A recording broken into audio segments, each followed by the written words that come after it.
আল্লাহ পাক অতঃপর মানুষকে সর্বনিম্ন স্তরের দিকে ফিরিয়ে দেই।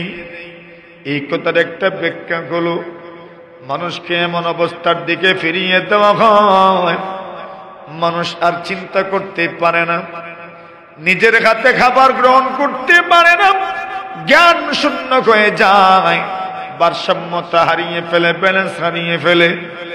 এমন একটা পর্যায়ে মানুষ পৌঁছে যায় নিজের হাতে কিছুই করতে পারে না, অন্যের সাহায্য সহযোগিতা ছাড়া নিজের প্রয়োজনীয় কাজগুলো সম্পাদন করতে পারে না। এমন একটা অবস্থার দিকে আল্লাহ পাক মানুষকে ফিরিয়ে দিবেন। এটা হইল এক নম্বর ব্যাখ্যা। দুই নম্বর ব্যাখ্যা হলো, যে মানব জাতিকে আমি আল্লাহ এত সুন্দর গঠনে সৃষ্টি করলাম, এত সুন্দর গঠনে সৃষ্টি করলাম, এত সুন্দর অবয়বে সৃষ্টি করলাম, এত সুন্দর কাঠামো বানাইলাম, এত সুন্দর শারীরিক কাঠামো দিয়ে, দৈহিক কাঠামো দিয়ে আমি আল্লাহ বানাইলাম। ওই মানুষগুলোকে আমি আল্লাহ তাআলা আবার জাহান্নামের দিকে ফেরায়া নিব। নাউযুবিল্লাহ। সুম্মা রাদাদনাহু আসফালা সাফিলিন। অতঃপর আল্লাহ তাআলা এদেরকে জাহান্নামের অথল গহ্বরে নিমজ্জিত করবেন। এটা কইল সুম্মা রাদাদনাহু আসফালা সিলিনের, আসফালা সাফিলিনের দুই নম্বর ব্যাখ্যা। আল্লাহ এত সুন্দর অবয়বে, এত সুন্দর গঠনে সৃষ্টিকৃত মানব জাতিকে আবার জাহান্নামের নিম্ন স্তরের দিকে ফিরিয়ে দিবেন। কার কথা? সুন্দর মানুষ, সুন্দর গঠনের মানুষ, সুন্দর অবয়বের মানুষ, কিন্তু আল্লাহ শেষমেশ তাদেরকে ফিরিয়ে দিবেন কোন দিকে? জাহান্নামের নিম্ন স্তরের দিকে। এই দুই ব্যাখ্যা এই আয়াতের মুফাসসিরিনে কেরাম করেছেন। এবার আসেন প্রথম ব্যাখ্যা অনুযায়ী এরপরের আয়াতগুলোর সাথে তার সামঞ্জস্য কি সেটা আমরা আলোচনা করব। দুই ব্যাখ্যা বুঝে এসেছে আমাদের।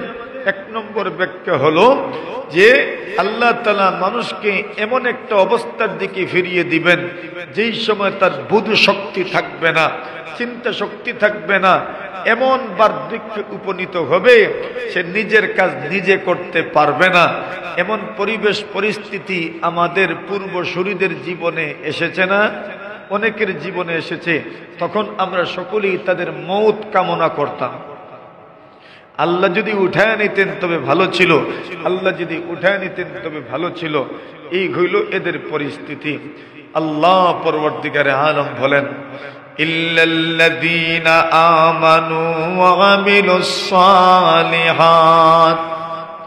আল্লাহ বলেন, কিন্তু যে মানুষগুলো ঈমান আনয়ন করেছে, ওয়া আমিলুস সালিহাত, এবং সৎকর্ম সম্পাদন করেছে, নেক আমল করেছে, আল্লাহ বুঝায় দেন, জানায় দেন, নবীজি গো আমি আল্লাহ পরবর্তীকারে আলম মানব জাতিকে এমন অবস্থার দিকে ফিরা দেই যে অবস্থায় পৌঁছার পরে সে আর চিন্তা করতে পারে না, তার বোধ শক্তি থাকে না, তার নিজের খাবার শক্তি থাকে না, নিজের প্রয়োজন পুরা করতে পারে না।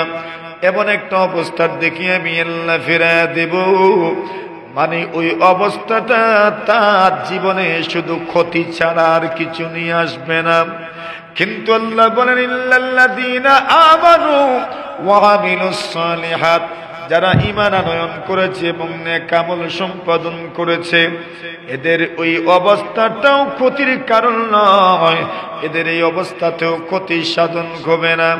এই আয়াতের ব্যাখ্যা মুফাসসিরিনে কেরাম বলেন, কোন মানুষ যদি ঈমানদার হয় এবং নেক আমলওয়ালা হয়ে যায়, ওই ব্যক্তি যদি এমন বয়সে পৌঁছে যায়, যদি বার্ধক্যের চূড়ান্ত সীমানায় পৌঁছে যায়, নিজের বোধ শক্তি নাই, চিন্তা শক্তি নাই, নিজের কাজ নিজে করতে পারে না, প্রয়োজন নিজে পুরা করতে পারে না, কিন্তু ঈমানদার এবং নেক আমল, মানে তার জীবনের শুরুতে যৌবনকালে এবং যতদিন পর্যন্ত সুস্থ ছিল, নেক আমল করেছিল, এখন বুড়া হয়ে যাওয়ার কারণে, চিন্তা শক্তি লোপ পাওয়ার কারণে, বোধ শক্তি না থাকার কারণে, সাময়িকভাবে মানসিকভাবে বিপর্যস্ত হয়ে যাওয়ার কারণে, মানসিক ভারসাম্যতা হারিয়ে ফেলার কারণে যদিও এখন নেক আমল করতে পারে না, কিন্তু আল্লাহ পরমার্থিকারে আলম জীবনের যৌবনকালে এবং জীবনের সুস্থতার সময়ে নেক আমল করার কারণে আল্লাহ তাআলা বার্ধক্যের প্রতিটি দিনে তার আমলনামায় যৌবনকালের নেক আমলের সওয়াব দান করবেন। বুঝছেন? আল্লাহ বলছেন ইল্লাল্লাযীনা আমানু ওয়া আমিলুস সালিহাত, যারা ঈমান আনয়ন করেছে এবং নেক আমল করেছে তাদের ক্ষতি নাই। কি নাই? ক্ষতি নাই। আল্লাহ তাআলা তুমি যদি শুধু নিজের শারীরিক ব্যাপারটা চিন্তা করো আর শরীরের পিছনেই যদি জীবনটা ব্যয় করে দাও, শরীরকে সতেজ রাখার জন্য আর শরীরকে সুন্দর করার জন্যই যদি জীবন শেষ করে দাও, নেক আমল আর ঈমানের ধার ধারণা, তবে আল্লাহ আমাকে রিমাইন্ডার দিচ্ছেন, বলছেন জেনে রেখো, অ্যালার্ম করছেন আল্লাহ তাআলা, তুমি তোমার শরীরটা এমন একটা পর্যায়ে গিয়ে পৌঁছবে ওই শরীরের দিকে আর কেউ তাকাবে না। ওই শরীর এমন একটা পর্যায়ে তুমি পৌঁছবে, তোমার বুধ শক্তি থাকবে না, চিন্তা শক্তি থাকবে না, জ্ঞান শক্তি থাকবে না। সুতরাং বলুন তো, যারা নিজের শরীর নিয়ে সারা জীবন চিন্তা করলো, ওই লোকটা বার্ধক্যের সময় লাভবান না ক্ষতিগ্রস্ত? ক্ষতিগ্রস্ত। কেন? শরীরের তো আর কোনো অস্তিত্বই নাই, চিন্তা শক্তিও নাই, বুধ শক্তিও নাই, কিচ্ছুই নাই। কিন্তু আল্লাহ বলছেন ইল্লাল্লাযীনা আমানু ওয়া আমিলুস সালিহাত, যারা ঈমানদার এবং যারা নেক আমল করেছে, আমি আল্লাহ তাদেরকে সুন্দর দেহ দিয়েছি, কিন্তু সুন্দর দেহের পিছনেই তারা পড়ে থাকে নাই, নিজের শারীরিক সৌন্দর্য দিয়েই গর্ব করে নাই, বরং সে সৎকর্ম সম্পাদন করেছে, ঈমান আনয়ন করেছে। ওই লোকটা যদি বার্ধক্যে পৌঁছে, কি যদি বুড়া হয়ে যায়, কি হয়ে যায়? বুঝিয়েন কথা, যদি বুড়া হয়ে যায়, আল্লাহর রাসূল সাহাবী আব্দুল্লাহ ইবনে আব্বাস বলেন, ঈমানদার এবং নেককার ব্যক্তি যারা, ওরা বুড়া হয়ে গেলেও আল্লাহ তাআলার ঈমান আর নেক আমলের বুধ বিশ্বাসের শক্তি আল্লাহ নিয়ে যান না। সুবহানাল্লাহ। কেমনে বুঝায়? এই সমাজে যারা বিভিন্ন সেক্টরে চাকরি করেন, এদের অবসর সময় এবং এদের বার্ধক্যের সময় আর নেক আমলওয়ালা কোরআন হাদিসের সাথে সম্পর্ক রাখনেওয়ালা একজন মানুষের বার্ধক্যের সময়ের সাথে তুলনা করে,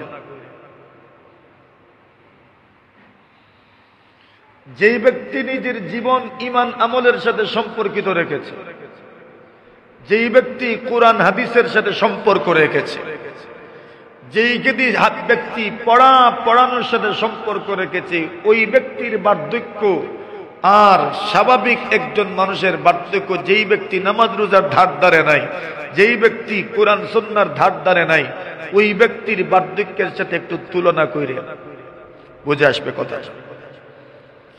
আব্দুল্লাহ ইবনে আব্বাস বলেন, আল্লাহ তাআলা যারা কোরআন সুন্নাহের সাথে সম্পর্ক রেখেছে, কোরআন সুন্নাহর মহব্বত যাদের অন্তরে ছিল, যারা জীবনে কোরআন তিলাওয়াত করেছে, ওই মানুষগুলো তার বার্ধক্যের সময় আল্লাহ তাআলা তাকে জ্ঞান শূন্য করেন না।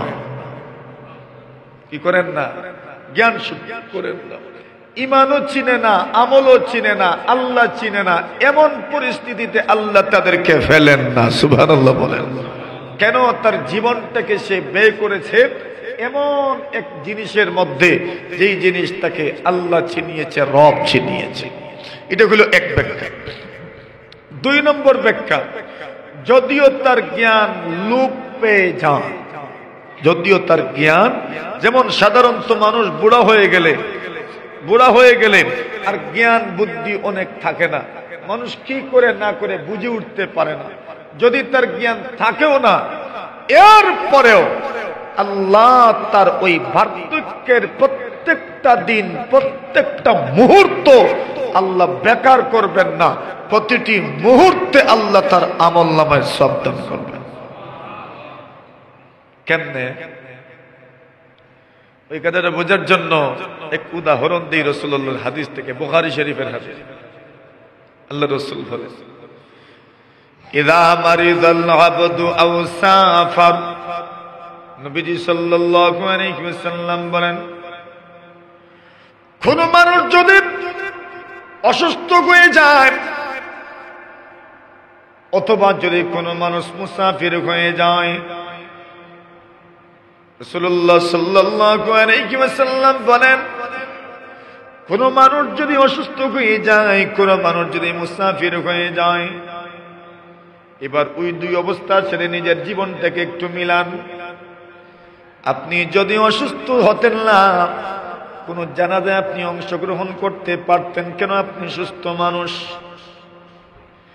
আল্লাহ রাসূল বলেন, কোন মানুষ যদি জানাজার শরীক হয়, রাসূলুল্লাহ সাল্লাল্লাহু আলাইহি ওয়াসাল্লাম বলেন, শুধু জানাজার নামাজটা পড়ার কারণে মহান আল্লাহ পরওয়ারদিগারে আলম তার আমলনামায় এক কিরাত সওয়াব দান করেন। মানে যদি একটা পাহাড় তার নেকির পাল্লায় উঠানো হয়, যে পরিমাণ ওজন হবে, এক ব্যক্তি শুধু জানাজার নামাজটা যদি পড়ে ওই আমলের মাধ্যমে তার নেকির পাল্লা এমন ওজনদার হবে। এটা হলো জানাজা পড়লে সওয়াব। এখন ওই ব্যক্তি, মনে করেন আপনি, মনে করেন আমি অসুস্থ হওয়ার কারণে জানাজায় যেতে পারলাম না। যদি সুস্থ হইতাম তো জানাজায় অবশ্যই যেতাম, কিন্তু অসুস্থ হওয়ার কারণে জানাজায় যাইতে পারলাম না। বুঝে আসছে কথা? রাসূলুল্লাহ বলেন, অসুস্থ হওয়ার কারণে যাইতে পারো নাই, সুস্থ হইলে তুমি যাইতে বা অতীতে গিয়েছো, তুমি জানাজায়, অতীতে তুমি জানাজায় অংশগ্রহণ করেছো, আজকে কেন যাও নাই? অসুস্থ হওয়ার কারণে। রাসূল বলছেন, তুমি আজকে জানাজায় না গিয়েও জানাজার সওয়াব আল্লাহ তোমার আমলনামায় দান করবেন। কেন? বলে আপনার অভ্যাস ছিল জানাজায় অংশগ্রহণ করা। আজকে আপনি শরীয়তের দৃষ্টিতে আপনি অসুস্থ, এজন্য আপনি জানাজায় যাইতে পারেন নাই।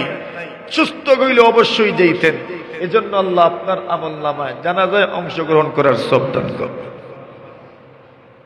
ঠিক ওই কথাটা মিলান মুসাফিরের সাথে।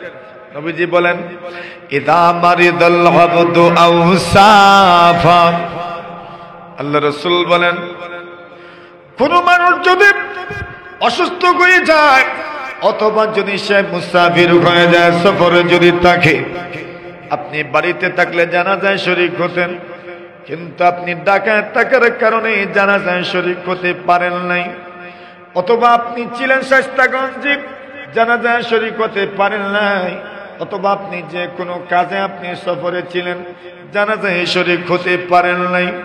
আল্লাহ রাসূল বলেন, শুধু সফরের কারণে যে জানাজায় শরীক হতে পারো নাই, মহান আল্লাহ তাআলা মুসাফিরের আমলনামায় জানাজায় অংশগ্রহণ করার সওয়াব দিবেন।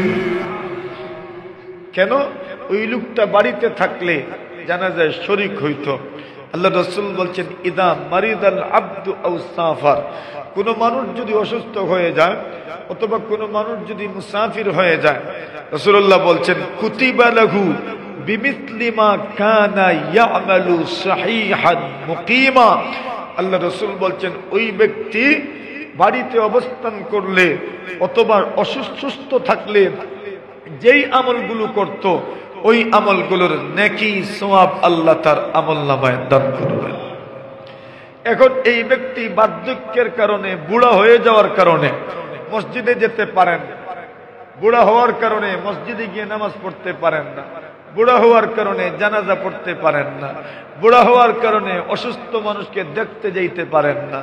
আল্লাহর রাসূল সাল্লাল্লাহু আলাইহি ওয়াসাল্লামের কথা মতো ওই ব্যক্তি জীবনে যতগুলো নেক আমল করেছেন, জীবন সায়ান্নে এসে, জীবনের শেষ সময়ে এসে অসুস্থ হওয়ার কারণে, বুড়া হয়ে যাওয়ার কারণে, বার্ধক্য গ্রাস করার কারণে, স্পর্শ করার কারণে উনি যে নেকিগুলো করতে পারেন না, আল্লাহ পরবর্তীকারে আলম ওনার আমলনামায় জীবনে যত নেকি করেছেন সব নেকির সওয়াব আল্লাহ আমলনামায় দান করবেন। তাহলে এই কথার ব্যাখ্যা আমরা পাইলাম, ইল্লাল্লাযীনা আমানু ওয়া আমিলুস সালিহাত, যে মানুষ যদি শুধু বস্তুবাদী হয়ে যায়, দুনিয়া নিয়েই চিন্তা করে, দুনিয়ার সুস্থতা, শারীরিক সুস্থতা আর শারীরিকভাবে সুন্দর সুন্দর হওয়াকেই যদি নিজের জীবনের ধ্যান সে মনে করে, তবে ওই ব্যক্তি ক্ষতিগ্রস্ত। কিন্তু যেই ব্যক্তি সুন্দর শরীর নিয়েই চিন্তা করে না, শুধু ঈমান আমল আখলাক ঠিক করার জন্য চিন্তা করে, ওই ব্যক্তির কোনো ক্ষতি নাই, ওই ব্যক্তির কোনো ক্ষতি নাই, ওই ব্যক্তির কোনো ক্ষয় নাই। বুড়াও যদি হয়ে যাও তো নেকি করতে না পারলেও যৌবনে যে করেছো এজন্য আল্লাহ সওয়াব দান করবেন। এত দয়ালু, এত মেহেরবান। তাহলে আমরা এই কথাটা বুঝলাম। এটা হলো প্রথম ব্যাখ্যা। 2 নম্বর ব্যাখ্যা, সুম্মা রাদাদনাহু আসফালা সাফিলিন। আল্লাহ বলেন, অতঃপর আল্লাহ তাআলা মানুষকে জাহান্নামের নিম্ন স্তরে পৌঁছে দিবেন। যদি এই অর্থ হয় সুম্মা রাদাদনাহু আসফালা সাফিলিন, তবে এরপরের আয়াত ইল্লাল্লাযীনা আমানু ওয়া আমিলুস সালিহাত, ওগো নবীজি যারা ঈমান এনেছে এবং নেক আমল করেছে এদেরকে জাহান্নামের নিম্ন স্তরে এদেরকে আল্লাহ তাআলা পাঠাবেন না। আল্লাহ তাআলা ঈমানদার এবং নেক আমলওয়ালা মানুষকে জাহান্নামের আগুন থেকে বাঁচাবেন। নবীজি সাল্লাল্লাহু আলাইহি ওয়াসাল্লাম বলেন, একজন মানুষ যদি ঈমানদার হয়, একজন মানুষ যদি আমলদার হয়, নবীজি সাল্লাল্লাহু আলাইহি ওয়াসাল্লাম বলেন ওই ঈমানদারের জন্য আল্লাহ জান্নাতের ব্যবস্থা রেখেছেন।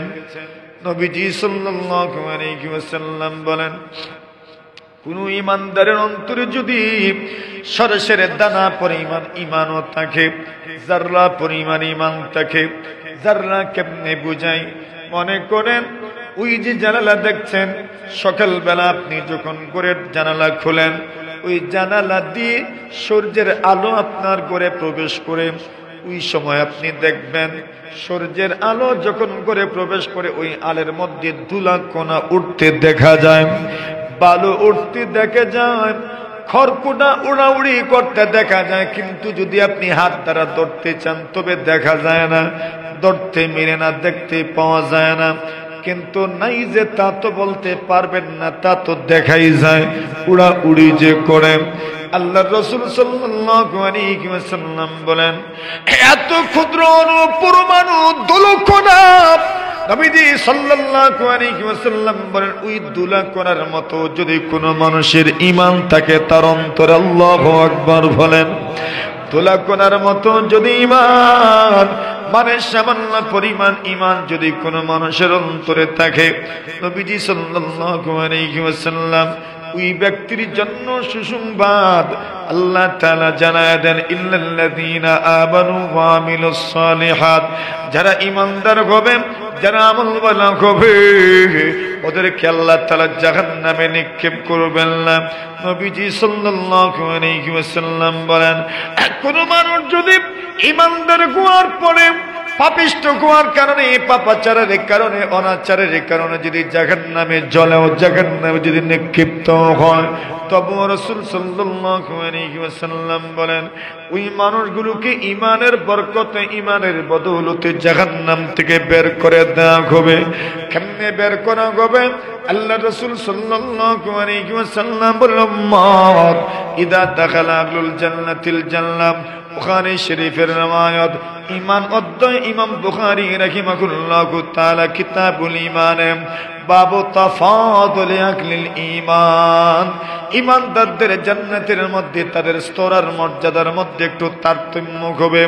ওই অধ্যায়ের অধীনে হাদিস শরীফ উল্লেখ করেছেন রাসূলুল্লাহ সাল্লাল্লাহু আলাইহি ওয়াসাল্লাম বলেন, ইযা দাখালা আহলুল জান্নাতিল জান্নাহ, আল্লাহর হাবিব বলেন উম্মত যেই দিন জান্নাতীরা জান্নাতে প্রবেশ করবে, ওয়া আহলুন নারিন নার, এবং যেই দিন জাহান্নামীরা জাহান্নামে প্রবেশ করবে, আল্লাহ পাক রব্বুল ইজ্জত ওয়াল জালাল তার ফেরেশতাদেরকে সম্বোধন করে বলবেন, জাহান্নামের নিয়ন্ত্রণ যাদের কাছে, জাহান্নামের দারোগা যারা, জাহান্নামের যারা দারোগা, জাহান্নামের যারা ঘাট, জাহান্নামের সিকিউরিটি যারা, ওই সিকিউরিটিকে আল্লাহ পাক রব্বুল আলামিন বলবেন আখরিজু মান কানা ফি কলবিহি মিসকালু হাববাতিন মিন খারদালিন মিন ঈমান।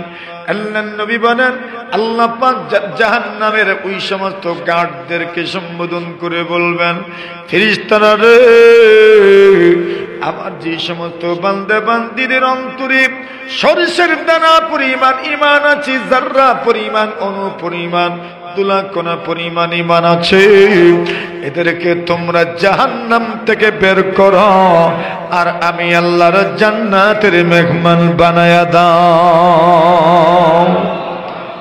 যাদের অন্তরে সামান্য পরিমাণ ঈমান আছে এদেরকে জাহান্নাম থেকে বের করো আর এদেরকে জান্নাতে বানাও।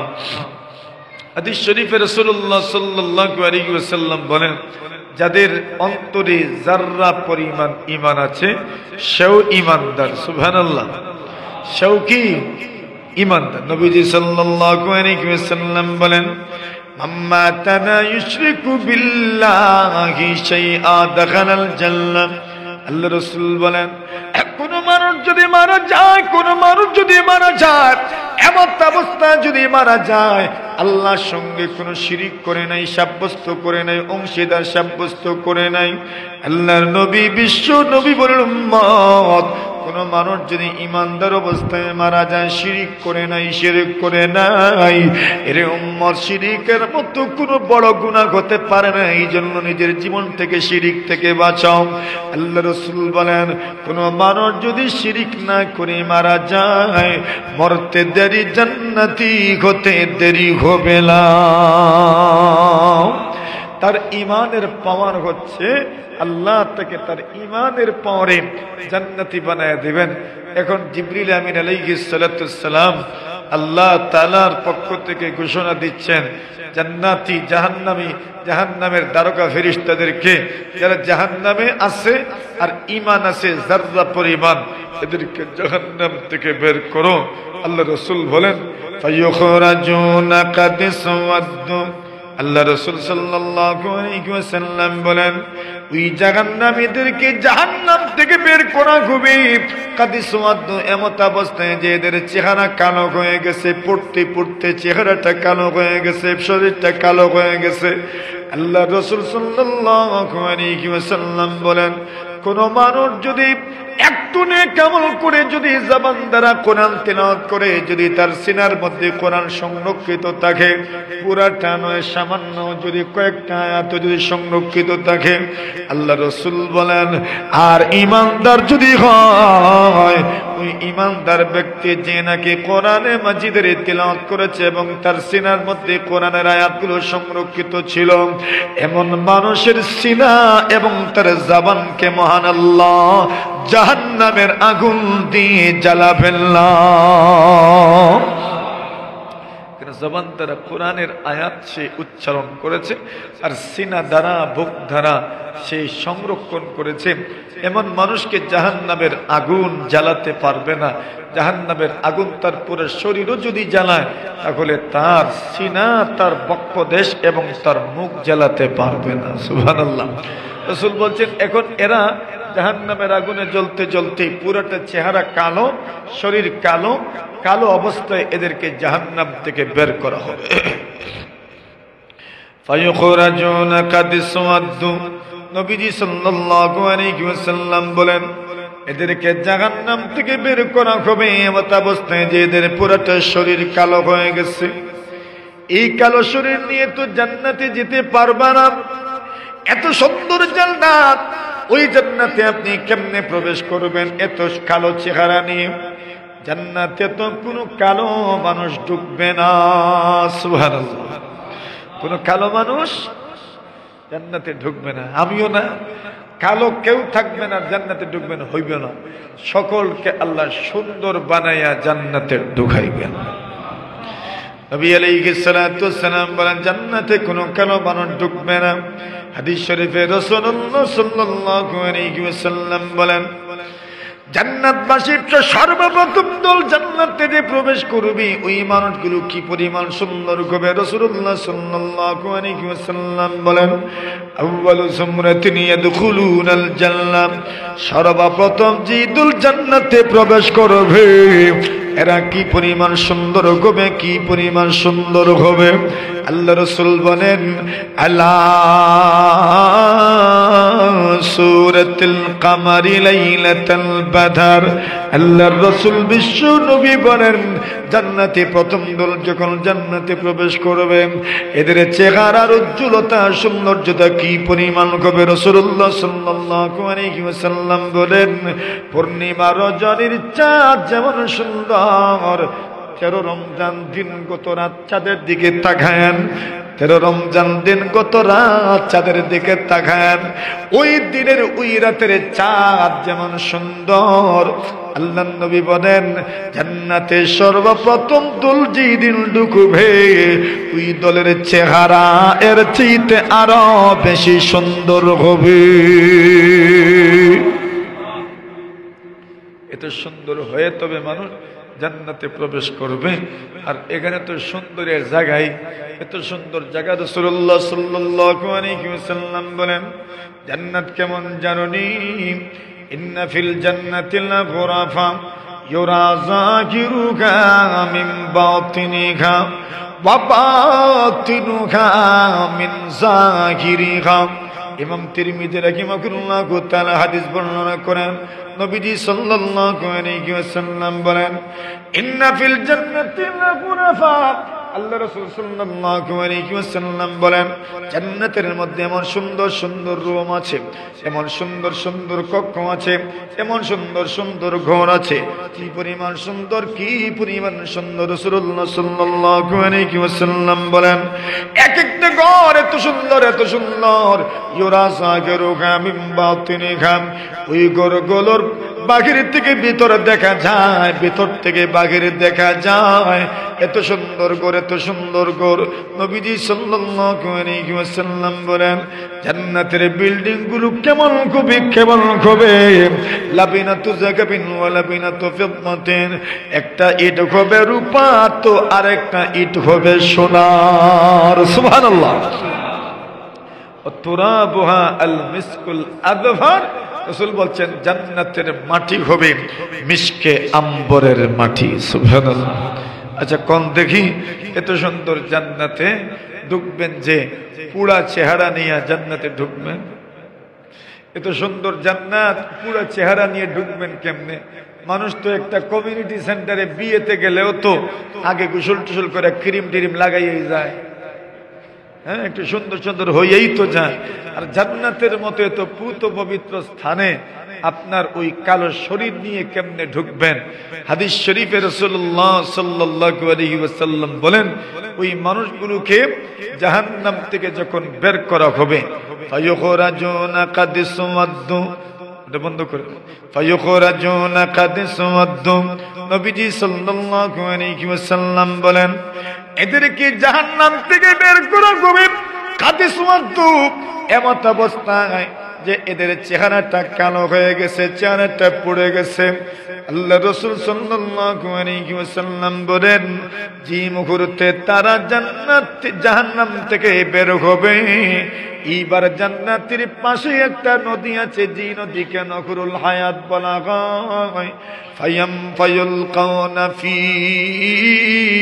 নাগরিল হায়াম নবীজি সাল্লাল্লাহু আলাইহি ওয়াসাল্লাম বলেন এই মানুষগুলো যখন জাহান্নাম থেকে বের করা হবে জাহান্নাম থেকে বের করার পরে এদেরকে জান্নাতের পাশে একটা ঝর্ণা আছে বুখারী শরীফের riwayat রাসূলুল্লাহ বলেন জান্নাতের পাশে ঝর্ণা আছে জান্নাতের পাশে একটা নদী আছে যে নদীর নাম হলো নহরুল হায়াত জীবনের নদী সুবহানাল্লাহ জীবনের নদী মানে ওই নদীতে কেউ ডুব দিলে আল্লাহ তাকে পুনর্জীবন দান করেন এক অর্থ আরেক ব্যাখ্যা হলো নহরুল হায়াত বৃষ্টির পানির নদী বৃষ্টি যখন নামে গতকাল যে কিছু হয়েছে বৃষ্টি না কিছু যে হইল এই বৃষ্টি কিছু হইলেও ওই বৃষ্টির মাধ্যমে আগামীকাল থেকেই দেখবেন জমিনে ঘাস ওঠা শুরু হল। এর মানে হইল বৃষ্টির মাধ্যমে অনেক মৃত জিনিস জীবিত হয়ে যায়। গাছে গাছে সবুজ শ্যামল পাতা আপনি দেখতে পারবেন, কেন? একটু বৃষ্টির পানিতে। তো বৃষ্টির মধ্যে কাউকে নতুন জীবন দেওয়া, কারো ডিসপ্লে সুন্দর করে দেওয়া, পুরো দুনিয়াকে সুজলা সুফলা করার মতো ক্ষমতা, ক্যাপাসিটি আল্লাহ বৃষ্টির মধ্যে দান করেছেন। সুবহানাল্লাহ। ঠিক এইভাবে ওই মানুষগুলো যখন এই নদীর মধ্যে ডুব দিবে, ফায়ুলকাউনা ফি নাহরিল হায়া ফায়ামবুতুনা কামা তামবুতুল হিব্বাতু ফি হামিলিস সাইল। রাসূল বলছেন, এরা জান্নাতের নদীতে ডুব দেওয়া মাত্রই কি পরিমাণ সুন্দর হবে, কি পরিমাণ সুন্দর হবে, ডিসপ্লে চেহারা কি পরিমাণ সুন্দর হবে। হাদিস শরীফে রাসূল একটা উদাহরণ দিয়েছেন। আগে ওই উদাহরণটা আমি বুঝাই আপনাদেরকে, এরপরে বলবো কি পরিমাণ সুন্দর হবে। রাসূলুল্লাহ সাল্লাল্লাহু আলাইহি ওয়াসাল্লাম বলেন, কামা তামবুতুল হিব্বাতু ফি জানিবিস সাইল ওয়া ফি রিওয়ায়াতিন কামা তামবুতুল হিব্বাতু ফি হামিলিস সাইল। ওইটা বুঝাই আমি। মনে করেন নদী বা গাং বা খাল বা বিল বা আপনার জমিন, ওই জমিনে পানি যখন জমে, বৃষ্টির দিনে যদি পানি জমে, বা খাল বিলে যখন পানি জমে, বা গাঙ্গে যদি পানি জমে, হঠাৎ করে পানি উপরে উঠে, আবার যেতে যেতে পানি নিচে নামে। যখন পানি নিচের দিকে নামে, তখন জমিনের আইলে দেখবেন মাঝে মাঝে একদিন দুই দিন যেতে না যেতেই সুন্দর সুন্দর পাতা গজায়। চোখে পড়ছেনি কোনদিন? হলুদ রঙের। কোন রঙের? হলুদ রঙের। আল্লাহ রসুল বলেন, বৃষ্টির পানি নেমে গেলে গাছের বীজ গাঙ্গের পাড়ে আটকে যায়, অথবা জমিনের আইলে আটকে যায়। তো দেখবেন পানি যখন নেমে যায়, তো একদিন দুই দিন যেতে না যেতেই দেখা যায় ওই গাছের বীজ থেকে হলুদ বর্ণের মুঠা আকারের পাতা গজায়। তখন দেখতে কি পরিমাণ সুন্দর লাগে, যে নতুন পাতা যখন গজায় তখন দেখতে সুন্দর লাগে। রাসূল বলছেন, এরাও জাহান্নাম থেকে বের হওয়ার পরে জান্নাতের নদীতে যখন ডুব দিব, আল্লাহ রাসূল সাল্লাল্লাহু আলাইহি ওয়াসাল্লাম বলেন, ডুব দেওয়া মাত্রই ওই জমিনের আইলে গাঙ্গের পারে গাছের বীজ থেকে পাতা যেমন গজায়, আলাম তারা আন্নাহা তাখরুজু সাফরা মুলতাবিয়া। আল্লাহ রসুল বলেন, তুমি কি দেখো না ওই পাতাগুলো কি পরিমাণ চেপটা হয়ে, ঘন হয়ে, মোটা হয়ে এবং হলুদ আকার ধারণ করে গজায়। রসুল বলছেন, জান্নাতীরা জাহান্নাম থেকে বের হয়ে জান্নাতের নদীতে ডুব দেওয়া মাত্রই তাদের চেহারা পূর্ণিমা রজনীর চাঁদের মতো সুন্দর না হইলেও আকাশের উজ্জ্বল তারকার মধ্য থেকে সবচেয়ে উজ্জ্বল তারকা, ওই তারকার সৌন্দর্যের চাইতেও বেশি সৌন্দর্য আল্লাহ ওই ব্যক্তির চেহারায় দান করবেন। আল্লাহ পাক এই পরিমাণ সৌন্দর্য দান করবেন। আপনি দেখেন, একজন মানুষ যদি সামান্য ঈমান রাখে, ওই ব্যক্তিও জান্নাতে যাবে। আল্লাহ তাকে জাহান্নামের অতল গহ্বরে নিমজ্জিত করবেন না। সুম্মা রাদাদনাহু আসফালা সাফিলিন ইল্লাল্লাযীনা আমানু। যারা ঈমানদার, আল্লাহ তাদেরকে জাহান্নামে নিক্ষেপ করবেন না। করেনও যদি, তো চিরস্থায়ী জাহান্নামী হবে না। সুবহানাল্লাহ। চিরস্থায়ী জাহান্নামী হবে না। জাহান্নামে যায়ও যদি, তার ঈমানের পাওয়ার তাকে একদিন না একদিন জাহান্নাম থেকে বের করে জান্নাতি বানাবে। আশা আমরা করতেই পারি ইনশাআল্লাহ। ইল্লাল্লাযীনা আমানু ওয়া আমিলুস সালিহাত। আল্লাহ বলেন, যারা ঈমান এনেছে এবং যারা নেক আমল করেছি। নেক আমল কাকে বলে? নেক আমল কাকে বলে? মুহাদ্দিসিনে কেরাম বলেন, নেক আমলগুলো মুফাসসিরিনে কেরাম বলেন কুল্লু মা সাওয়াগাহু শারউ ওয়া হাসানাহু, প্রত্যেক ওই আমলকে নেক আমল বলা হয় যেই আমল শরীয়ত অনুমোদন করেছে, শরীয়ত অনুমোদন দিয়েছে এবং শরীয়ত সুন্দর বলে ঘোষণা করেছে, এমন প্রত্যেক আমল কি নেক আমল বলা হয়। আল্লাহ জানায় দেন নবী গো, কোন মানুষ যদি ঈমান আনে এবং যদি নেক আমল করে তার জন্য আছে জান্নাত, তার জন্য আছে নিরবচ্ছিন্ন প্রতিদান। এমন প্রতিদান আল্লাহ পাক দিবেন যে প্রতিদান কোনোদিন শেষ হবে না। কিন্তু শর্ত হলো ঈমান আনতে হবে, নেক আমল করতে হবে। নেক আমল বলতে কি বোঝানো হয়? আমার বন্ধুরা, আমার ভাবারা, নবীজি সাল্লাল্লাহু আলাইহি ওয়াসাল্লাম বলেন, এরে উম্মত, আল্লাহ পাক জানায়া দিয়েছেন ইন্নাল্লাহা কাতাবাল হাসানাতি ওয়াস সাইয়্যাত। আল্লাহ পরওয়ারদিগারে আলম নেকিও আলাদা করে দিয়েছেন, আল্লাহ তাআলা বদ আমলও আলাদা করে দিয়েছেন। কোনটা নেক আমল, কোনটা বদ আমল, সব কিছু শরীয়ত কর্তৃক নির্ধারিত আছে, সবকিছু নির্ধারিত আছে। নেক আমলের প্রতিদান কি পরিমাণ দেওয়া হবে তাও নির্ধারিত আছে, বদ আমলের প্রতিদান কি পরিমাণ দেওয়া হবে তাও নির্ধারিত আছে। আল্লাহ তাআলা বলেন, রাসূলুল্লাহ সাল্লাল্লাহু আলাইহি ওয়াসাল্লাম হাদিসে কুদসি বর্ণনা করেন, আল্লাহ তাআলা জানায় দেন, বাংলা বান্দে শুনে না, শুনে না, ফামান হাম্মা বিহাসানাতিন, কোন মানুষ যদি কোন নেক আমলের নিয়ত করে, শুধু বুঝেন নেক আমলটা কি পরিমাণ জরুরি। আল্লাহর নবী বলেন, ফামান হাম্মা বিহাসানাতিন ওয়া লাম ইয়ামালহা, কোন মানুষ যদি নেক আমলের নিয়ত করে এখন পর্যন্ত সে তার নেক আমল সম্পাদন করে নাই, আল্লাহ রাসূল বলেন তার আমলনামায় পরিপূর্ণ একটা নেকি লিখে দেওয়া হয়।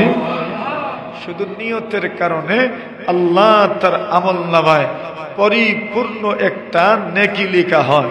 আর ওই কথা তো সবারই জানা আছে, ইন্নামাল আমালু বিন্নিয়াত, মানুষের আমল নির্ভরশীল কিসের উপর?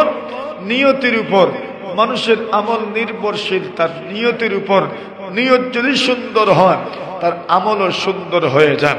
নেক আমল যদি হয় আর নিয়ত যদি সুন্দর হয় তার আমলটা সুন্দর হয়ে যায়। তো বলছেন নিয়তের উপর নির্ভরশীল পুরা দিন। যেই কয়েকটা হাদিসের উপর পুরো দিনের ভিত্তি, এর মধ্যে একটা হাদিস হইল ইন্নামাল আমালু বিন্নিয়াত, মানুষের আমল নির্ভরশীল কিসের উপর? নিয়তের উপর। এজন্য রমজানের রোজা রাখতেও কি করা লাগে? নিয়ত করা লাগে। যদিও মুখ দিয়ে করা জরুরি নয়, কিন্তু উত্তম তো অবশ্যই মুখ দিয়ে নিয়ত করা। জরুরি তো অবশ্যই নয়, কিন্তু উত্তম হইল নিয়ত মুখ দিয়ে করা। আমরা সাহরি যে খাই এটাই তো এক নিয়ত। এটাই কি নিয়ত। নামাজ পড়তেও কি লাগে? নিয়ত লাগে। এখন নামাজ পড়ার জন্য ঘর থেকে যে বের হয়েছেন, নিয়ত তো হয়েই গেছে। কেন আসছেন মসজিদে? নামাজ তো আর কি নিয়ত? নিয়ত তো এটার নামই তো নামাজের জন্যই তো আসছেন মসজিদে, তো নিয়ত তো হয়ে গেছে। বাস এরপরেও যদি মসজিদে এসে বলেন আমি ইমাম সাহেবের পিছনে 4 রাকাত যোহরের ফরজ নামাজের নিয়ত করলাম, উত্তম। এটা কি উত্তম, ভালো। বাকি নিয়ত হয়ে গেছে, এটা যদি বলেন না তো অসুবিধা নেই, নিয়ত কিন্তু হয়ে গেছে আপনার। কেন ঘর থেকে বের হয়েছেন, নামাজ পড়ার জন্য আসছেন, নিয়ত হয়ে গেছে। বাকি মুখ দিয়ে বলা হইল উত্তম। আরবিতে বলা জরুরি না। আরবিতে বলেন যে কি বুঝেন, নিয়ত তো বুঝে করতে হয়। নিয়ত তো বুঝে শোনা কর, না বুঝলে আবার নিয়ত আছে। নিয়তের মানে তো কোনো কিছু ইচ্ছা করা। কিসের ইচ্ছা করছেন? নাওয়াইতু আন উসাল্লিয়া লিল্লাহি তাআলা। কি কি কইতাছেন আপনি? বুঝেননি আপনি কি কইছেন? তো বুঝলেন না তো নিয়ত হইল কেমনে? আরবি যে বললেন বুঝলেন না তো, তো বুঝলেন না তো নিয়ত হইল কেমনে? বাকি এরপরে যদি কেউ আরবি পড়েন শুদ্ধ করে, আর নিয়ত তো আছেই যে আমি এসেছি কিসের জন্য? জোহর পড়ার জন্য, এটা নিয়ত আছে। এখন যা বলতেছেন আরবি অর্থ না বুঝলেও এটা তো মনে আছে কিসের জন্য পড়ছি। জোহরের জন্য পড়তেছি, এটা মনে আছে তো, বাস হয়ে গেছে। বাকি এমন কষ্ট কইরেন না। অনেক মানুষ দেখবেন ওই নিয়তের আপনার ধান্দায় রাকাত যায়, আছেন রাকাত যায়, তো রাকাত ছুড়াইয়েন না। বাকি রাকাত ধরার জন্য দৌড়ে আইসিয়েন না, দৌড়ে দৌড়ে রাকাত ধরার জন্য আইসেন। আল্লাহ রসুল বলছেন যখন তোমার রাকাত শুরু হবে নামাজে কেমনে যাইবা, বলে ধীর স্থির ভাবে। সুবহানাল্লাহ, কিভাবে? ধীর স্থির ভাবে। আল্লাহ রসুল নিষেধ করে দৌড়ে যাও না, নামাজে দৌড়ে অংশগ্রহণ করতে নাই, ধীর স্থির ভাবে নামাজের দিকে যাওয়া। সেখানে যাওয়ার পরে ইমাম সাহেব রুকুতে চলে গেলে চলে যাও, সিজদায় চলে গেলে সিজদায় চলে যাও। আমরা অনেক সময় অপেক্ষায় থাকি, ইমাম সাহেব ই রাকাত তো আর আমি খাইলাম না, তো সিজদা করলে এটা ফা হইল। অনেকের মনে মনে ধারণা এই সিজদা করলে তো এটা অতিরিক্ত, সুতরাং ভরের রাকাতে ইমাম সাহেব দাঁড়াইলে পরে আমি শরীক হইব। নামাজের ভিতরে তো আল্লাহ মানুষকে মাফ করেন, যেই সিজদায় আপনি দাঁড়াইলেন না ওই সিজদায় যদি আল্লাহ মাফ করে দেন, তো যেই সিজদায় আপনি দাঁড়াইলেন না ইমাম সাহেবের সাথে, আপনি নামাজের বাহিরে ছিলেন, ওই সিজদারত অবস্থায় যদি আল্লাহ পুরা জামাতের মানুষকে মাফ করে দেন, তো কি করতে না? এজন্য নামাজ যখনই আসবেন নামাজে যে অবস্থাতেই পাইবেন ইমামকে দাঁড়ায় যায় ইনশাআল্লাহ। বলা যায় না এই অবস্থাতে আল্লাহ মাফ করে দিতে পারেন। তো একটা মাসালা, আরেক মাসালা বলি। আমাদের ফিকহের কিতাবের মধ্যে, ফতোয়ার কিতাবের মধ্যে সুস্পষ্ট লেখা আছে দাঁড়িয়ে দাঁড়িয়ে নামাজের অপেক্ষা করা মাকরুহ। মনে করেন নামাজে এসেছেন আপনি, 1 মিনিট আছে বা 2 মিনিট আছে, এখন আর আপনি বসলেন না, দাঁড়িয়ে রইলেন, বলছেন নিষেধ। আপনি বড় ইতমিনানের সাথে বড় প্রশান্ত হৃদয়ে বসে পড়বেন, এটা হলো আপনার জন্য উত্তম। আর যখন ইমাম সাহেব অথবা মুয়াজ্জিন সাহেব ইকামত বলবেন তখন দাঁড়াবেন। দাঁড়িয়ে দাঁড়িয়ে আপনি নামাজের জন্য অপেক্ষা করবেন না, এটা অনুচিত। বসে যাওয়া এটা আদব। এটা কি আদব? এটা শিষ্টাচার। আল্লাহর সামনে এসেছেন, বসে বসে অপেক্ষা করিয়েন। এটা আমরা অনেক সময় ভুল করে ফেলি। তো এটা মারাত্মক কোনো ভুল যদিও নয়, কিন্তু আল্লাহর ঘরে আসার পরে আল্লাহর ঘরের একটা আদব তো আছে। হ্যাঁ, আল্লাহর ঘরের একটা আদব তো আছে। ওই আদব আর শিষ্টাচার, ভদ্রতা তো আমাদের রক্ষা করা দরকার, ঠিক না? আসেন মুহতারাম হাজিরিনে কেরাম, যে এবার যে কথাটা বলতে চাই, আল্লাহ বলছেন ইল্লাল্লাযীনা আমানু ওয়া আমিলুস সালিহাত, যারা নেক আমল করবে এবং যাদের নেক আমল সামান্যও যদি হয় আর ওই নেক আমলের নিয়ত যদি করে, আল্লাহ রাসূল বলছেন আল্লাহ নেক আমলের নিয়ত করার কারণে এক নেকি দান করেন। ওমান হাম্মা বিহাসানাতিন, আর কোন মানুষ যদি নেক আমলের নিয়ত করার পরে ওই নেক আমল সম্পাদন করে, নেক আমলের নিয়ত করলেন, নেক আমল করলেন, সম্পাদন করলেন, বাস্তবায়ন করলেন। নিয়ত করেছিলেন কোন গরিবকে কিছু দিবেন, সওয়াব তো একটা লিখে দেওয়া হয়েছে। আবার যখন আপনি গরিবের হাতে আপনার অনুদানটা পৌঁছায় দিবেন, আল্লাহ রাসূল বলছেন কি পরিমাণ সওয়াব দেওয়া হবে। এরে উম্মত, আল্লাহ পরওয়ারদিগারে আলম কমপক্ষে 10 গুণ, 100 গুণ, 700 গুণ আল্লাহ তাআলা অসংখ্য অগণিত গুণ বৃদ্ধি করে দিবেন। শুধু 10 নয়, 100 নয়, 700 নয়, আল্লাহ তাআলা কি পরিমাণ দিবেন হিসাব নাই, অগণিত দিবেন। সুবহানাল্লাহ, এত বাড়ায়া দিবেন। আচ্ছা, কোন মানুষ যদি বদ আমলের নিয়ত করে, আল্লাহ রাসূল বলছেন যতক্ষণ পর্যন্ত বদ আমল বাস্তবায়ন করবে না তার আমল নামায় গুনাহ লেখা হয় না। সুবহানাল্লাহ বলেন। কিন্তু নেক আমলের নিয়ত করলেই নাকি লেখা হয়, কিন্তু বদ আমলের নিয়ত করলে কি লেখা হয় না? গুনাহ লেখা হয় না। কেন? আল্লাহ বলেন, আরে দাঁড়াও দাঁড়াও দাঁড়াও, লাআল্লাহু আন ইয়ারজিআ, সম্ভাবনা আছে আমার বান্দা ফিরে আসতে পারে, ফিরে আসতে পারে। আল্লাহু আকবার বলেন, আল্লাহু আকবার। কি ধারণা আল্লাহ, কি ধারণা আল্লাহ, সম্ভাবনা আছে ফিরে আসতে পারে, ফিরে আসতে পারে। আল্লাহ তো জানেন কি হতে যাচ্ছে না হচ্ছে। ওই আল্লাহ ফেরেশতাদেরকে বলেন, ফিরেও তো আসতে পারে, অপেক্ষা করো না, ফিরেও তো আসতে পারে, ফিরেও তো আসতে পারে। এই দুনিয়াতে কত মানুষ আছে শয়তানের ধোঁকায় গুনাহ করে নিতে ফেলতে চায়, কিন্তু পরোক্ষ নেই, তার সুন্দর একটা দিল আছে, মন আছে, গুনাহ করে না, অথবা তার বন্ধু বান্ধব তাকে যে কোনো ভাবে বোঝানোর চেষ্টা করে সে আর গুনাহের মধ্যে পতিত হয় না। আল্লাহ রাসূল বলছেন, সে যদি গুনাহ করে না তো নেকি তো লেখা হইলই না, বরং গুনাহ থেকে বেঁচে থাকার কারণে পরিপূর্ণ একটা নেকি তার আমলনামায় লেখা হয়। কি বুঝা গেল?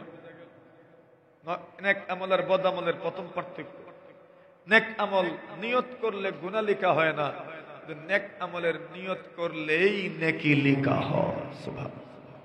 প্রথম। দুই নম্বর পার্থক্য হলো, আল্লাহর কোন বান্দা বান্দি যদি নেক আমল সম্পাদন করে কমপক্ষে 10 গুণ, 700 গুণ, 100 গুণ, 7000 গুণ, 7 কোটি গুণ, crore crore million billion trillion গুণ নেকি আল্লাহ তার আমলনামায় দেন। কিন্তু যদি কোনো মানুষ গুনাহ করে, কোনো মানুষ যদি মহৎ আমল সম্পাদন করে, তুমি গুনাহ হাতে গোনা কয়েকটা গুনাহ ব্যতীত সবগুলো গুনাহের গুনাহ, সবগুলো মহৎ আমলের পরিবর্তে আল্লাহ একটা মাত্র গুনাহই লিখেন, এর বেশি গুনাহ আল্লাহ লিখেন না। আল্লাহু আকবার। 3 নম্বর পার্থক্য হলো, আল্লাহ পরমার্থিকারে আলম কিছু নেক আমল এমন রেখেছেন, ওই নেক আমলগুলো যদি দুনিয়ার কোনো মানুষ করে নিতে পারে, আল্লাহ পাক কি পরিমাণ সওয়াব দিবেন, কোনো লিমিট নাই, কোনো সীমা নাই, কোনো সীমা নাই, কোনো সীমা নাই। কিন্তু কেউ যদি গুনাহ করবে, বদ আমল করে কি পরিমাণ গুনাহ লেখা হবে তার একটা সীমা আছে। কিন্তু কেউ যদি নেক আমল করে, কিছু কিছু নেক আমল এমন আছে যে নেক আমলে কি পরিমাণ প্রতিদান দেওয়া হবে কোনো হিসাব নাই, কোনো হিসাব নাই। যেমন একটা নেক আমল হলো সদকা নামক নেক আমল। আল্লাহর হাবিবুর উম্মত কোন মানুষ যদি সদকা করে, বিন তাইয়িবিন পবিত্র জিনিস যদি সদকা করে, আল্লাহ রাসূল জানায় দেন, ওয়ালা ইয়াকবালুল্লাহু ইল্লা তাইয়িবা, আল্লাহ তাআলা পবিত্র জিনিস ছাড়া সদকা কবুল করেন না, গ্রহণ করেন না। আল্লাহর নবী বলেন, হারাম মালের সদকা আল্লাহ গ্রহণ করেন না, আল্লাহ তাআলা পচা জিনিসের সদকা গ্রহণ করেন না, ফারাসিরা জিনিসের সদকা আল্লাহ গ্রহণ করেন না।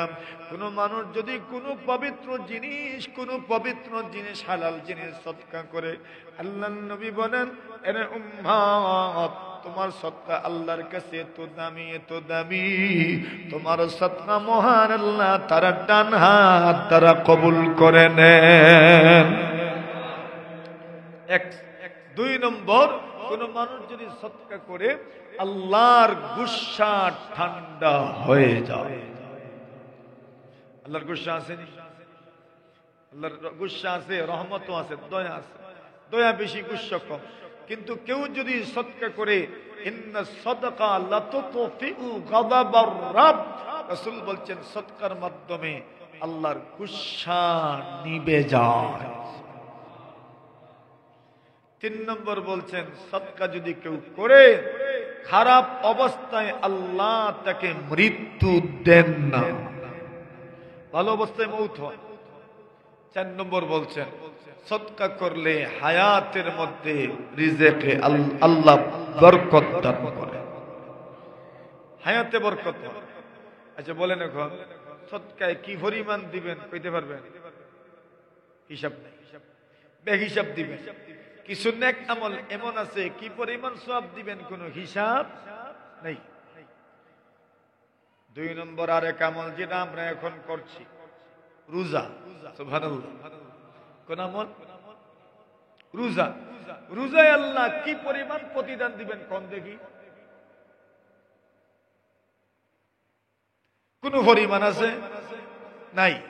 কেমনে নাই? আল্লাহ রাসূল বলেন as-সাওমু লি, আল্লাহ বলছেন as-সাওমু লি, রোজা আমার জন্যই মানুষ রাখে, ওয়া আনা আজজি বিহি, রোজার প্রতিদান আমি আল্লাহ নিজে দিব। কি দিবেন জানি। এখন মনে করেন সকলেই সিন্নি দিলেন, আর একজন রে সিন্নি বন্টনকারী বা সিন্নি যে দিছে এরা কইল না এনরে দেওয়া লাগতো না, এনরে আমি দিব, ইনারে আমি দিব। তো কি মনে করেন কম দিব মনে হয়? বেশি দিব? সকলকে বন্টন করা হচ্ছে, একজনের ব্যাপারে বলেন না ওনারে আমি দিব, তো কি মনে হয় কম দিবে বেশি দিবে? আল্লাহ বলছেন as-সাওমু লি, রোজা তো মানুষ আমার জন্যই রাখে, ওয়া আনা আজজি বিহি, রোজার প্রতিদান স্বয়ং আমি আল্লাহ দিব। কি দিবেন হিসাব নাই, কত দিবেন তাও হিসাব নাই। শুধু এতটুকু বলেছেন এই রোজা আমার জন্য, আমি রোজার প্রতিদান দিব। তবে মনে রেখো রোজাধারের একদম সকাল সুবহে সাদিক টু সন্ধ্যা পর্যন্ত টোটাল সময়ের ভিতরে সে যা করে আমি আল্লাহ প্রত্যেকটা আমলে নেকি সওয়াব কোটি কোটি গুণ বৃদ্ধি করে দেই। শুধু এটাই নয়, রাসূল বলছেন রোজাধারের মেয়াদা পাকস্থলী খালি থাকার কারণে যে দুর্গন্ধ তার মুখ দিয়ে বের হয়, এটা দাঁত অপরিষ্কার থাকার কারণে দুর্গন্ধ না। দাঁত ব্রাশ করা বা মিসওয়াক করা বা মাজন দ্বারা দাঁত না মাজলে যে দুর্গন্ধ হয়, ওই দুর্গন্ধের কথা বলা হচ্ছে। মুখ অপরিষ্কার এজন্য দুর্গন্ধ হয়, ওই দুর্গন্ধ না। পাকস্থলী খালি থাকলে একটা দুর্গন্ধ বের হয়, যেখানে খাবার জমে পানি জমে, ওই পাকস্থলী খালি থাকলে একটা দুর্গন্ধ বের হয়। বলছেন ওই দুর্গন্ধ আল্লাহ তাআলার কাছে মিশকে আম্বরের চাইতে ওই সুঘ্রাণযুক্ত। এজন্য মিসওয়াকের উপর আমল কইরেন, মিসওয়াকের উপর আমল কইরেন, মিসওয়াক করা বন্ধ করিয়েন। কিছু মানুষ আছে খুশবু ব্যবহার করেন না, আতর ব্যবহার করেন না, করিয়েন, আতর ব্যবহার করে। রোজা মাসের মেহমানদারি হইল আতর। কি রোজা মাসের মেহমানদারি? কি আতর। রোজা মাসে কি আপনি আমার পান খাওয়াইবেন, চা খাওয়াইবেন? তো মেহমানদারি করতেন না একটু, কি করবেন? আতর দিবেন। রোজা মাসের মেহমানদারি কি? আতর। রোজা মাসের মেহমানদারি হইল আতর। রমজান মাসের মেহমানদারি আত্মীবদ্ধুন, আতর না থাকলে খুশবুযুক্ত তেল রমজান মাসের মেহমানদারি। সুবহানাল্লাহ কোন? খুশবুযুক্ত তেল। তো বোঝা গেল খুশবুযুক্ত তেল ব্যবহার করাও তো যায়, করা দরকার। এজন্য অলিভ অয়েল যদি কেউ ব্যবহার করে ভালো। টিনের কথা তো, জাইতুনের কথা তো আমরা গতকাল আলোচনা করব। আসেন যে কথা বলছি যে মানুষ যদি নেক আমল করে, সামান্য যদি করে, আল্লাহ তাআলা এই পরিমাণ সওয়াব দেন। আর কিছু নেক আমল তো এমন আছে এই নেক আমলের সওয়াবের কোনো সীমা নাই। যেমন রোজা, যেমন কি রোজা, রোজাতে আল্লাহ কি দিবেন জানি না। আল্লাহ কইছেন রোজা উনি সওয়াব নিজের হাতে দিবেন। আল্লাহ বলেন ইল্লাল্লাযীনা আমানু ওয়া আমিলুস সালিহাত, নেক আমল করার জন্য ওযু করা জরুরি নয়, মসজিদে যাওয়া জরুরি নয়। অনেক মানুষ মনে করে নেক আমল করতে হলে মনে হয় মসজিদে যেতে হবে, নেক আমল করতে হলে মনে হয় ওযু পড়তে হবে। না, নবীজি সাল্লাল্লাহু আলাইহি ওয়াসাল্লাম বলেন, এরে উম্মত শোনো, তোমার জীবনের নিয়ত যদি সুন্দর থাকে, প্রত্যেকটা আমল তোমার জন্য নেক আমল হয়ে যাবে। আল্লাহ রাসূল সাল্লাল্লাহু আলাইহি ওয়াসাল্লাম বলেন, এরে উম্মত শুনে নাও, ইত্তাকুন নারা ওয়ালাউ বিশিক্কি তামরাতিন। এরে উম্মত, তোমার কাছে যদি কোনো গরিব মানুষ আসে, আর সে যদি তোমার কাছে একটু সাহায্য চায়, একটু সদকা চায়, আল্লাহর নবী বলেন তোমার ঘরে কিছু যদি না থাকে, কিছু যদি না থাকে, নবী বলেন একটা খেজুরের টুকরা দিয়ে হইলেও জাহান্নামের আগুন থেকে তুমি বাঁচো। সুবহানাল্লাহ বলেন। কি বোঝা গেল? একটা খেজুর কুরমাও সদকা করাও নেকির আমল। এক আল্লাহ রাসূল সাল্লাল্লাহু আলাইহি ওয়াসাল্লাম বলেন ওয়াবদা বিমান তাউল। নবীজি সাল্লাল্লাহু আলাইহি ওয়াসাল্লাম বলেন যাদের ভরণ পোষণ তোমার জিম্মাদারি, তাদের ভরণ পোষণ তুমি করো। যাদের ভরণ পোষণ তোমার জিম্মাদারি, তাদের ভরণ পোষণ তুমি করো। আল্লাহর নবী বলেন কোন মানুষ যদি নিজের পরিবার পরিজন, নিজের স্ত্রী সন্তানদের উপর ব্যয় করে ব্যাগ ভরে ভরে খরচ বাড়িতে নিয়ে যায়, আল্লাহ রাসূল সাল্লাল্লাহু আলাইহি ওয়াসাল্লাম বলেন এরে বান্দা, এরে উম্মত শুনে নাও, তুমি যে ব্যাগ ভর্তি খরচ নিয়ে তোমার বাড়িতে গিয়েছো, আল্লাহ বান্দা তুমি সর্বোত্তম ব্যয় করেছো। সবচেয়ে উত্তম ব্যয় হইল এটা।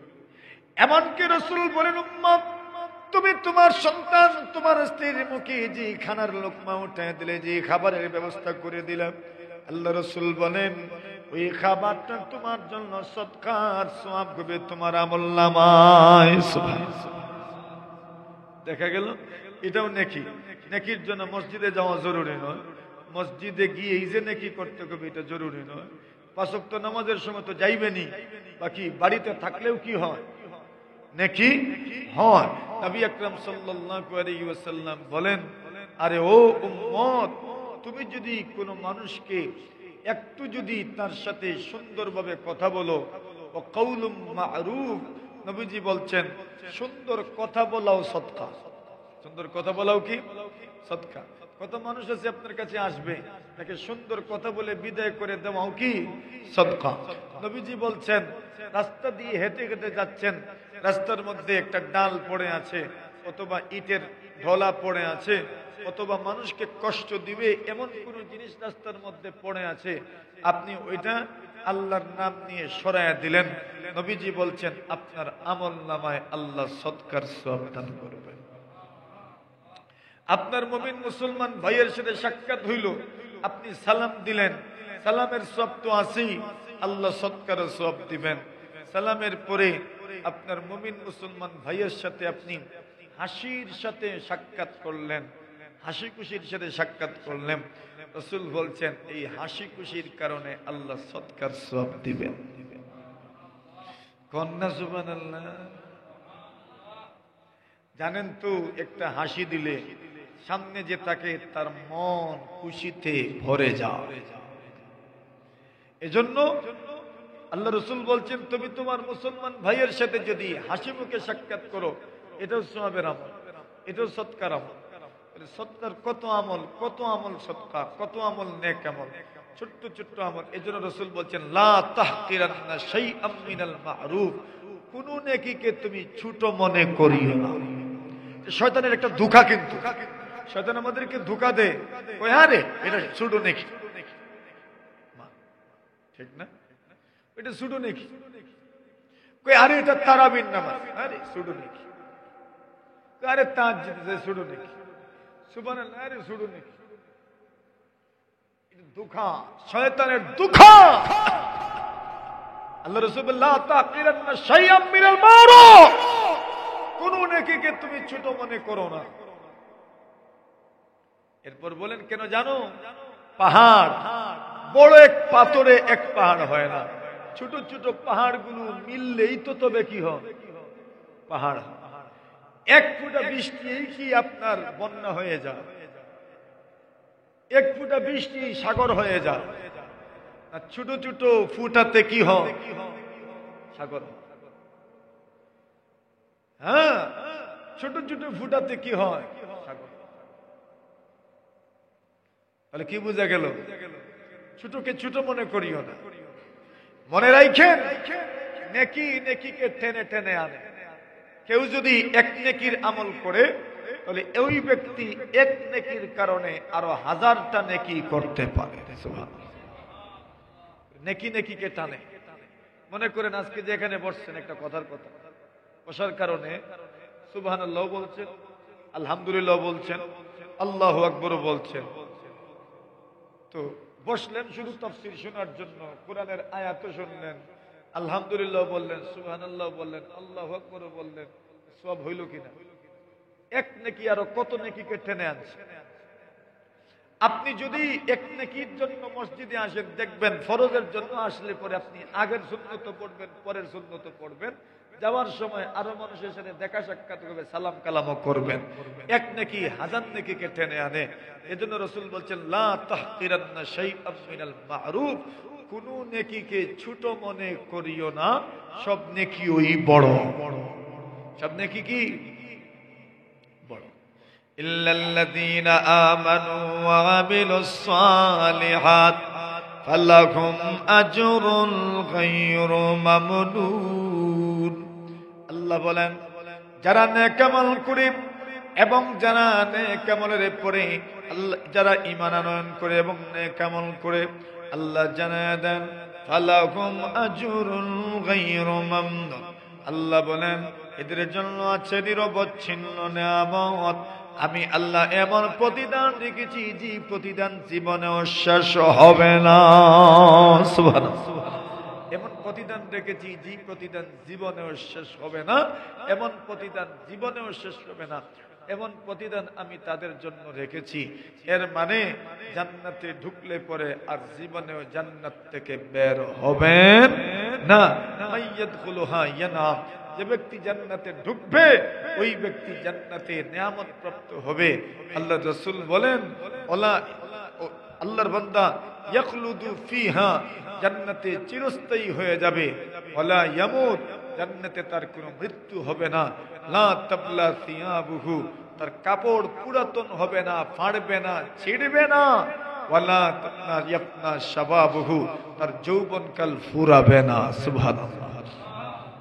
জান্নাতের নিয়ামত অফুরন্ত নিয়ামত, এমন এটা কখনো ফুরিয়ে যায় না।